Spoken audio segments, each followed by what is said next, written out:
You've been told that reality is solid, that the world exists whether you look at it or not, that the moon is there even when you close your eyes. But what if I told you that's a lie? What if the greatest mind of the 20th century, Albert Einstein himself, discovered something so disturbing, so fundamentally unsettling that he called it spooky? That he said it made him question whether God was malicious? Are you ready to have everything you thought you knew about reality shattered? Let me tell you something most people never learn about Einstein. In 1935, at the height of his fame, Einstein wrote a paper that wasn't about gravity or relativity, it was about fear. A deep existential fear that quantum mechanics, this new physics, was revealing something profoundly wrong about the universe. He called it the EPR Paradox. Einstein, Podolsky, and Rosen. 3 names that would shake the foundations of physics forever. And here's what nobody tells you.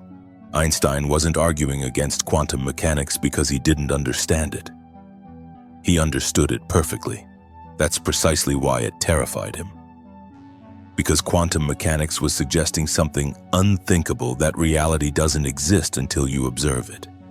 That particles separated by the entire universe can influence each other instantaneously.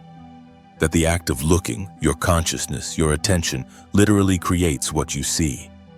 Einstein called these ideas spooky actions at a distance. He said they were like voodoo forces. He wrote to his friend, "I have second thoughts. Maybe God is malicious." Think about that for a moment. The man who gave us E equals mc squared, who understood the fabric of space-time better than anyone. He was saying the universe might be fundamentally cruel. But here's where it gets interesting. What if Einstein's fear is your fear too? What if the discomfort you feel when I say reality isn't real until you observe it, that uneasy sensation in your chest right now? What if that's the same existential anxiety Einstein felt? Let's go back to 1935. Picture this. Einstein, now in his 50s, sitting in Princeton. He's already famous. Relativity is proven, time dilation, gravity bending light, all confirmed. He should be celebrating. Instead, he's troubled. Because across the Atlantic, a Danish physicist named Niels Bohr is telling the world something Einstein finds impossible to accept. That quantum particles don't have definite properties until you measure them. That a photon doesn't have a specific location or polarization or any real characteristic until the moment you look at it. Bohr is saying, the moon isn't there when you're not looking. And Einstein can't accept this. So he does what any genius does when they can't accept something. He tries to disprove it. He writes a paper with 2 colleagues, Podolsky and Rosen, the EPR paper. And in it, they present a thought experiment so clever, so devastating that they believe it will destroy quantum mechanics once and for all. Here's the setup, and pay attention to this because this is where everything changes. Imagine you create 2 particles at the exact same moment, twin particles born together from the same quantum event. These twins fly apart in opposite directions. One goes to Alice in New York, one goes to Bob in Tokyo. Now, quantum mechanics says these particles don't have definite properties until you measure them. They exist in what's called superposition, all possibilities at once. Schrödinger's cat, but with photons. But here's the kicker. When Alice measures her particle in New York and finds it, say, vertically polarized, at that exact instant, Bob's particle in Tokyo becomes vertically polarized too. Not because anything traveled between them. Not because there's a signal, but instantaneously, faster than light, across thousands of miles, and the particles are connected, entangled. What happens to one immediately affects the other. Einstein saw this and said, "This is impossible." Because if it's true, it means one of 3 things, all of them unacceptable. First possibility, information travels faster than light, violating his theory of relativity. Second possibility, the particles were always predetermined, meaning quantum mechanics is incomplete and missing hidden variables. Third possibility, the act of measurement here creates reality there. Instantaneously, meaning the universe operates through what Einstein called spooky action at a distance. Einstein chose option 2. He said quantum mechanics must be incomplete. There must be hidden variables we're not seeing. The particles must have their properties all along. We just don't know them yet. It's like this. When you flip a coin, it doesn't exist in both heads and tails until you look at it. It's one or the other the whole time. You just don't know which. That's what Einstein believed. That's what he needed to be true, because the alternative meant reality itself was unstable. But here's where Einstein was wrong. Decades later, in the 1960s and 70s, physicists actually tested this. They created those twin particles. They sent them in opposite directions. They measured them, and what they found shattered Einstein's worldview. The particles really are connected. The entanglement is real. When Alice measures her photon in New York, Bob's photon in Tokyo instantly, and I mean instantly, faster than any signal could travel, takes on the corresponding property. Not because they were predetermined, not because information traveled between them, but because they are, in some profound way, still one system, still connected by an invisible thread that transcends space and time. Let me paint you a picture of how strange this is. Imagine you have identical twins. One twin is in New York, one is in Paris. They have no phones, no internet, no way to communicate. Now, the twin in New York decides to wear blue socks today. At that exact moment, not a second later, but simultaneously, the twin in Paris reaches into their drawer and also pulls out blue socks. Not coincidence, not telepathy, but a fundamental connection that exists outside the laws we think govern reality. Tomorrow, the New York twin chooses red socks. Instantly, the Paris twin chooses red, every single day. Perfect correlation, no matter the distance. You'd say that's impossible, right? That violates causality. That breaks the rules of how the universe works. Yet that's exactly what twin photons do. And we've tested it thousands of times. It's not theory, it's observed fact. The connection isn't traveling through space. It's not bound by the speed of light. It simply exists. Two particles separated by any distance you want, across the lab, across the city, across the galaxy, remain fundamentally entangled. And here's what no one tells you about this discovery. It means separation is an illusion. Distance is an illusion. The space between things. The gap you feel between yourself and the world, between yourself and the people you love, between yourself and your dreams, it's not as real as you think. At the quantum level, connection is primary, separation is secondary. The particles aren't two separate things that happen to be correlated. They're one thing that appears to be two. Stay with me here, because this isn't just physics. This is about you. If the fundamental building blocks of reality are connected in ways that transcend space and time, what does that mean for you, for your consciousness, for your ability to influence your reality? Ready to go deeper?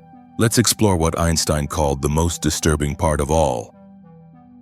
Before we go further, I need you to understand something critical about how this actually works. Because the devil, as they say, is in the details.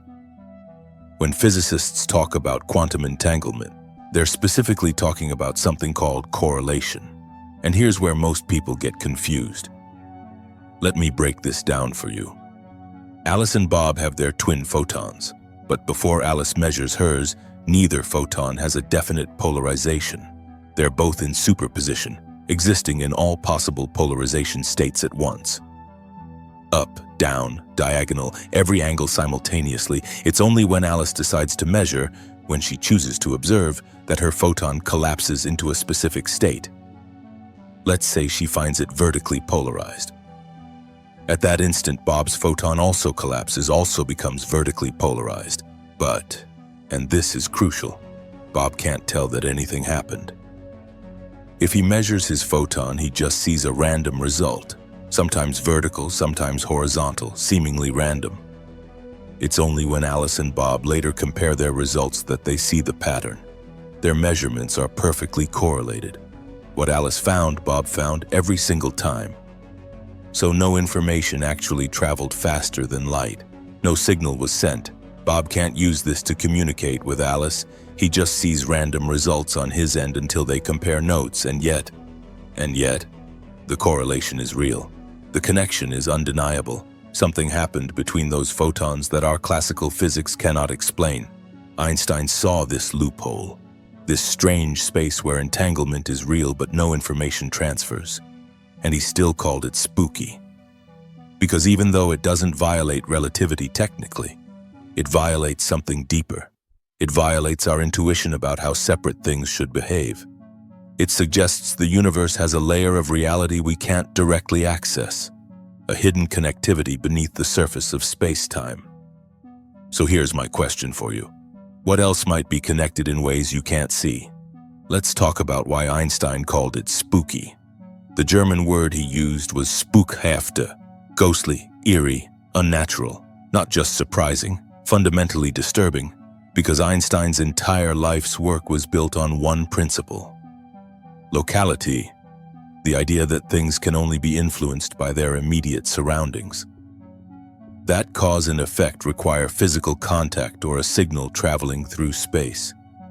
So when you push a ball, your hand touches it. When light from the sun reaches you, it travels through space at light speed. Everything in relativity respects this rule: no action at a distance without something traveling in between. But quantum entanglement breaks this rule. Not by sending information faster than light. We established that doesn't happen. But by revealing that the universe doesn't operate the way Einstein thought it must. Here's what I mean. In Einstein's universe, particles are like billiard balls. Separate objects that interact when they touch. Even fields like electromagnetic fields spread out at light speed, respecting locality. But in Bohr's universe, the universe quantum mechanics describes, particles aren't really separate to begin with. They emerge from an underlying quantum field, and that field has properties that transcend the separation we perceive. The entangled photons aren't two objects that happen to be magically connected. They're one quantum state that manifests as two particles in our classical reality. Think of it like this. You see two whirlpools in a river spinning in opposite directions miles apart. They look like separate things. But beneath the surface, it's all one river, one continuous flow. The separation is an appearance, not the fundamental reality. That's quantum entanglement, and here's where it gets wild. This isn't just true for carefully prepared photons in a lab. This is how reality works at the deepest level. Every particle that ever interacted with another particle carries this entanglement. You're made of particles that were once part of the Big Bang. The same event that created the particles in the stars, in distant galaxies, in everything. At some level, you are still entangled with all of it. The separation you feel between yourself and the universe, it's not as fundamental as the connection. Now, Bohr understood this in the 1920s and 30s. He tried to tell Einstein, he said, "We're not separate observers looking at an objective reality. We're participants in a universe that doesn't fully exist without observation." Einstein rejected this. He famously asked, "Is the moon still there when nobody's looking?" Bohr's answer, "We have no way to know because the moment you check, you're looking." That's not philosophy, that's physics. And the question we need to ask now, the question that bridges quantum mechanics and your lived experience, is this. If observation creates reality at the quantum level, what role does your observation, your attention, your consciousness play in the reality you experience? Hold that question. Don't answer it yet, because before we can address it, you need to understand one more piece of the puzzle. Let's pause here. Take a breath with this, because what we're really talking about isn't just physics. It's the nature of existence itself. Einstein wanted the universe to be reasonable, logical, governed by clear cause and effect. He wanted to believe that particles have definite properties, that reality is solid and objective, that consciousness is separate from the world it observes. He needed the comfortable lie. But Bohr was offering him the uncomfortable truth. That reality is participatory. That consciousness and the physical world aren't separate domains, but intertwined aspects of one unified whole. And here's what most people miss about this debate. Both of them were geniuses. Both had valid concerns. Einstein wasn't wrong to be disturbed. Quantum mechanics really does challenge everything we assume about how the world works. And Bohr wasn't being mystical or imprecise. He was describing what the mathematics and experiments were actually showing. The difference is that Einstein wanted physics to reveal an objective world out there, independent of us, while Bohr realized physics can only describe what we can say about the world through our observations. One of them wanted reality to exist without observers. The other understood that observers and reality co-arise together. So where does that leave you? If you're feeling unsettled right now, if there's a part of you that wants Einstein to be right, that wants the moon to be there when you're not looking, that wants your life to be real and solid regardless of your attention, that's normal. That's the comfortable lie whispering to you. But if there's another part, a deeper part, that's intrigued by the possibility that you might be more central to reality than you ever imagined, that your observation, your consciousness, your focus might actually matter in ways science is just beginning to understand, then you're ready for the next layer. Shall we move into the part that changes everything to... Here's what the textbooks won't tell you directly, but I will. The observer effect isn't just about photons and particles in a lab. It's about you, your consciousness, your act of paying attention. Let me explain what I mean. In quantum mechanics, observation isn't passive. It's not like watching a movie where the movie continues whether you watch or not.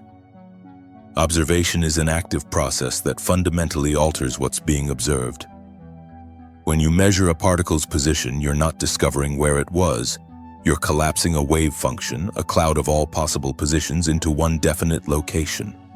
Before your measurement, all possibilities exist simultaneously. After your measurement, one actuality emerges. Your observation doesn't just reveal reality, it participates in creating it. Now here's where most physicists will stop.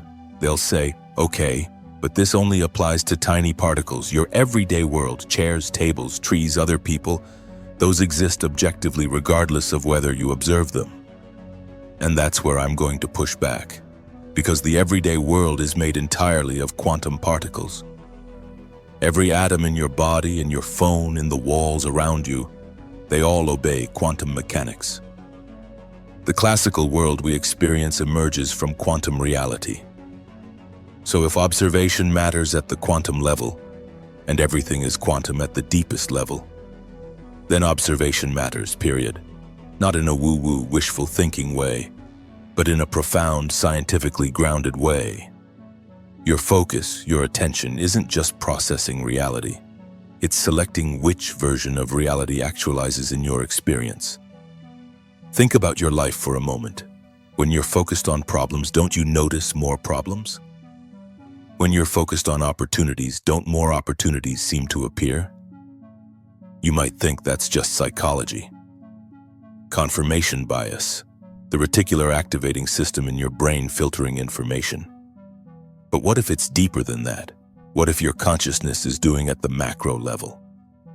What observation does at the quantum level, collapsing the probability wave of your life into specific actualized experiences?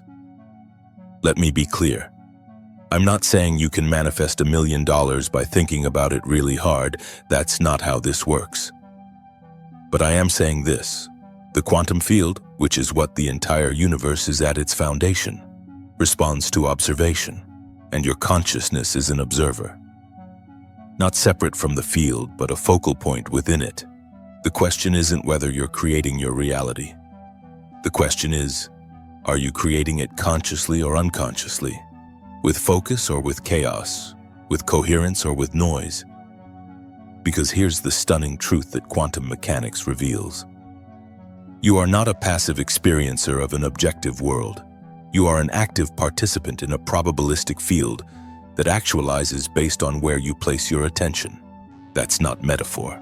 That's physics. And the implications are revolutionary.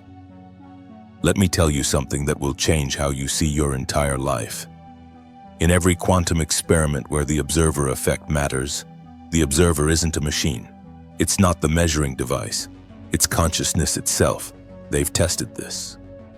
When a measurement is taken but no conscious observer sees the result, the wave function doesn't collapse. The particle remains in superposition. It's only when consciousness becomes aware of the result that reality crystallizes into one definite outcome. This is documented, published, repeatable. Your consciousness isn't epiphenomenal, some accidental byproduct of brain chemistry that merely witnesses reality. Your consciousness is fundamental. It's the mechanism by which the universe actualizes specific states from infinite possibilities.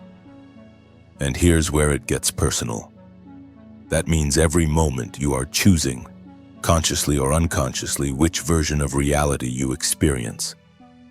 Not by controlling events, not by forcing outcomes, but by where you place your attention, by what you observe, by what you focus on with emotional coherence. The quantum field doesn't respond to your wishes. It responds to your vibrational state, your frequency, your coherence, your sustained focus. When you focus on lack with anxiety, you're an observer collapsing the wave function toward more experiences of lack. When you focus on abundance with gratitude, you're an observer collapsing the wave function toward experiences that match that frequency. This is why manifestation isn't magic. It's quantum mechanics properly understood. Einstein was afraid of this. He called it spooky because it meant reality isn't fixed. It's fluid, participatory, responsive to consciousness. But here's what Einstein didn't fully realize, what he struggled with until the end of his life. This isn't cruel, it's not malicious, it's empowering. The universe isn't doing something to you. The universe is responding to you, to your observation, to your focus, to the coherence of your attention. You are not a victim of reality. You are a creator of reality. That's the observer effect. That's quantum mechanics. That's you. Now I know what you're feeling right now, because when this realization first hit me, I felt it too. This mixture of excitement and terror. The excitement, I have power, I'm creating my reality, I'm not just a passive witness. The terror, wait, if I'm creating my reality, then everything wrong in my life is my fault. That's too much responsibility. What if I do it wrong? Let me address both of these feelings because they're both valid and they're both missing something crucial. First, the empowerment part. Yes, you are creating your reality, but not in the way most people think. You're not sitting in a void, manifesting things from nothing. You're a focal point of consciousness within an already existing quantum field, a field of infinite possibilities. Your role isn't to create the possibilities. They already exist. Your role is to observe, to focus, to align yourself with the possibilities you want to experience. Think of it like tuning a radio. All the stations are already broadcasting. You're not creating the music, you're selecting which frequency you tune into. Your attention, your emotional state, your vibrational coherence, these are your tuning dial. So yes, you have power, real power. The power to shift your observation, which shifts what actualizes in your experience. But, and this is critical, you're not doing this alone. You're not an isolated consciousness trying to control everything. You're part of an interconnected quantum field, entangled with everything else. Which brings us to the anxiety part. If everything in your life is a result of your observation, does that mean you're to blame for the bad stuff? For the pain? For the failures? No, absolutely not. Because here's what people miss. You've been creating your reality unconsciously your entire life. You inherited observation patterns from your family, your culture, your trauma, your conditioning. You've been tuning that radio without even knowing you had a dial. So the suffering in your life, it's not punishment. It's not your fault. It's the result of unconscious patterns finally becoming visible so you can change them. The moment you become aware that you're an observer who creates reality, you gain the power to observe differently. Before awareness, you're creating by default, by habit, by reaction. After awareness, you create by choice, by intention, by conscious focus. That's not responsibility as in blame. That's responsibility as in responsibility, the ability to respond, the ability to change your observation, the ability to tune a different frequency. And here's the paradox Einstein never resolved, the one that kept him up at night. The more you try to control reality through force, the less it responds. The more you surrender control but maintain focused observation, the more reality aligns with your intention. It's not about effort, it's about coherence. It's not about forcing, it's about tuning. Are you starting to see it? Let me ground this in something human, something real. Because I don't want you to walk away from this video thinking everything is figured out, that quantum mechanics has all the answers, that we've solved the mystery of consciousness and reality. We haven't. Even Einstein, the genius who gave us relativity, who understood space-time better than anyone, even Einstein admitted doubt at the end. In 1954, a year before he died, he wrote to a friend, "All these 50 years of conscious brooding have brought me no nearer to the answer to the question, what are light quanta?" Nowadays, every Tom, Dick, and Harry thinks he knows it, but he is mistaken. This is the man who won the Nobel Prize for explaining the photoelectric effect, for essentially discovering that light comes in quanta. And 50 years later, he's saying, "I still don't really understand what light is."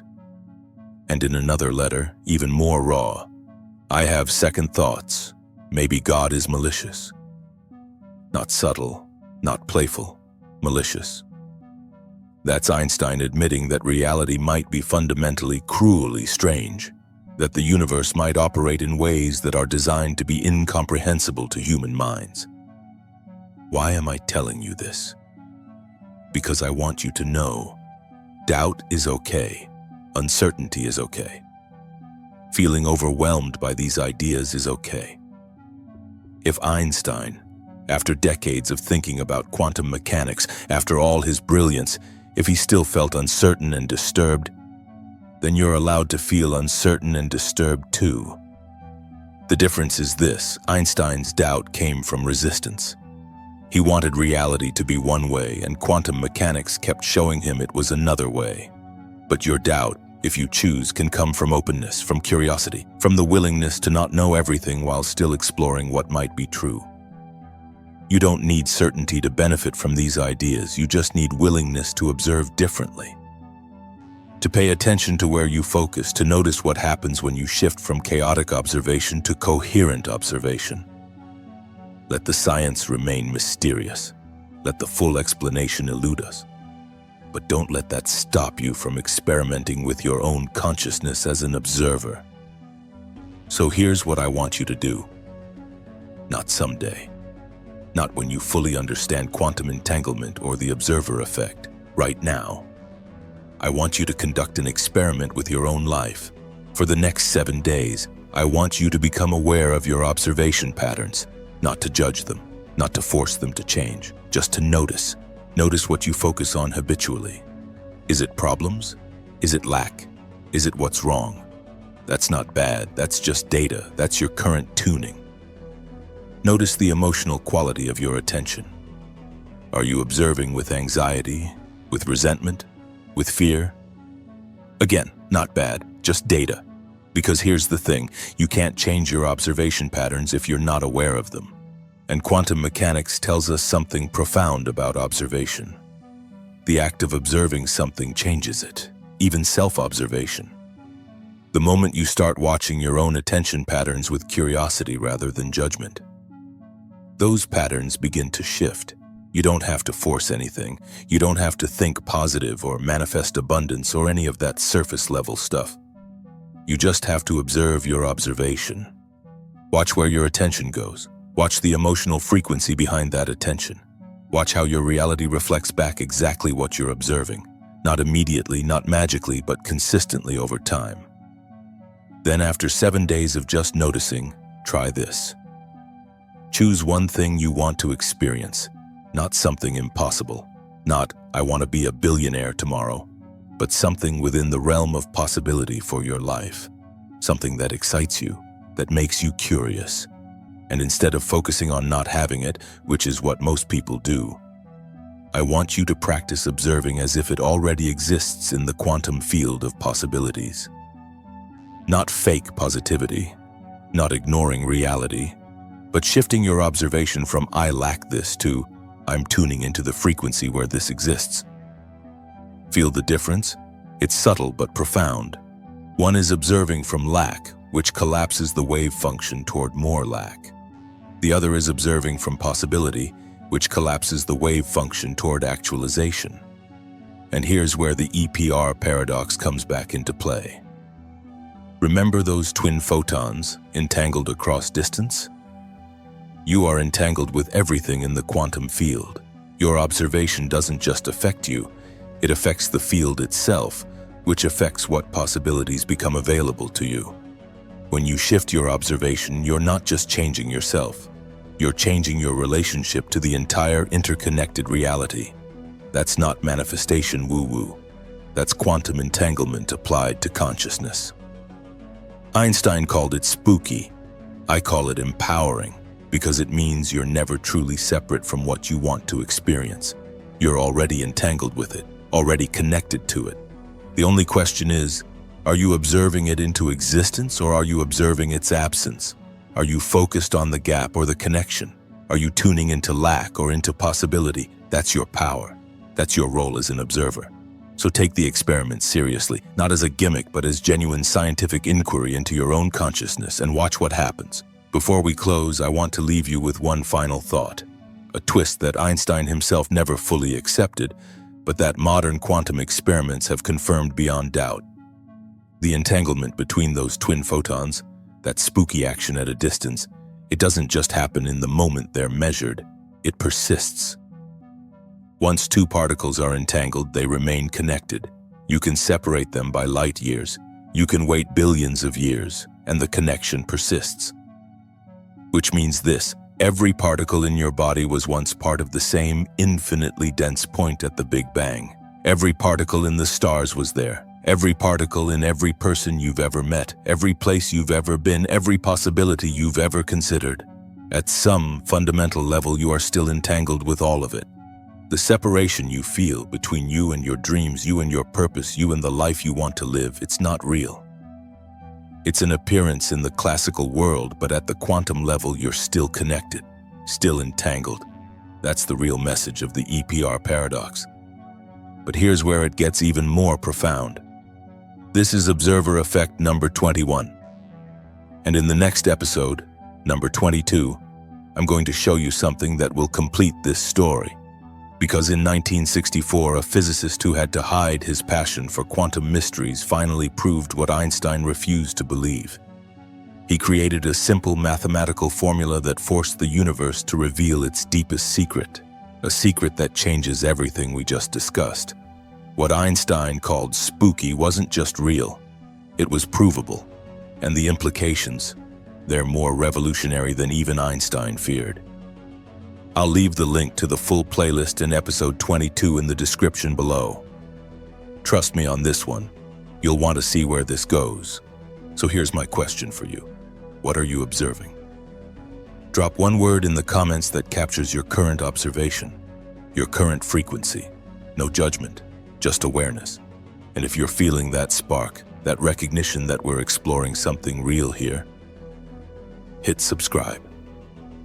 Join this space, this conversation, this community of conscious observers. Because the quantum field responds to coherence, and we're creating coherence together. Until next time, keep observing, keep tuning, keep collapsing those wave functions in the direction of what truly matters to you. This is observer effect number 21, and you are the experiment.